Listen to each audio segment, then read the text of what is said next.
Ça y est, le Dakar 2012 a débuté ce 1er janvier en Amérique du Sud. Au programme pour les 443 concurrents engagés, 14 étapes entre Mar del Plata en Argentine et Lima au Pérou. Ils vont parcourir 8300 km, dont 4200 de spéciales chronométrées. Et ce sont les motos qui ont lancé cette 33e édition du Rallye Raid. Premier à s'élancer, le vainqueur de l'édition 2011, Marc Coma. Favori à sa propre succession et visiblement très affûté au guidon de sa KTM, le Catalan débute cette première spéciale sur les chapeaux de roue, établissant rapidement un temps de référence proche de la perfection. Son temps au terme des 57 km de spéciale chronométrée, 32 minutes et 51 secondes. Comme en 2009, il a donc l'occasion de remporter cette étape d'ouverture. Et ce n'est pas Cyril Després qui va contrecarrer les plans de l'Espagnol aujourd'hui. Le Français termine loin à la 13e place à 1 minute 48 de la tête de course. Seul un pilote va réussir à tenir la dragée haute à Coma et c'est un rescapé. Blessé une bonne partie de l'année après une chute au dernier rallye de Tunisie, Francisco Lopez a pourtant réussi une étape parfaite.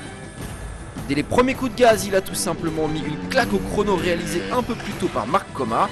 À l'arrivée, le Chilien signe en 32 minutes et 37 secondes sa 6e victoire en Dakar.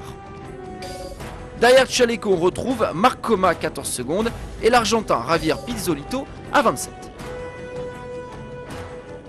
Chez les autos, la principale nouveauté de cet opus 2012, c'était bien entendu le retrait de Volkswagen, l'épouvantail allemand qui a préféré se concentrer sur ses objectifs en WRC.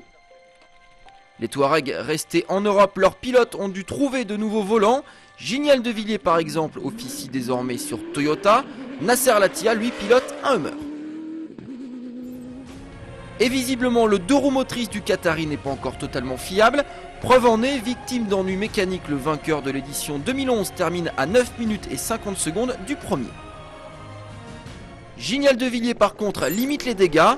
4e à 15 secondes de la tête de course. Le Sud-Africain va tout de même devoir cravacher pour rester au contact des Mini. Les countryman déjà très au point. On attendait Stéphane Peterhansel et c'est en fait Leonid Novitsky qui signe en 32 minutes et 12 secondes le premier temps scratch de l'épreuve. Il gagne donc cette étape d'ouverture. Carton plein pour la firme allemande puisque derrière Novitsky retrouve deux autres pilotes Mini, le polonais Olofczyk à 5 secondes et le français Peterhansel à 9 secondes. Après Volkswagen, un nouveau règne a visiblement débuté chez les autos.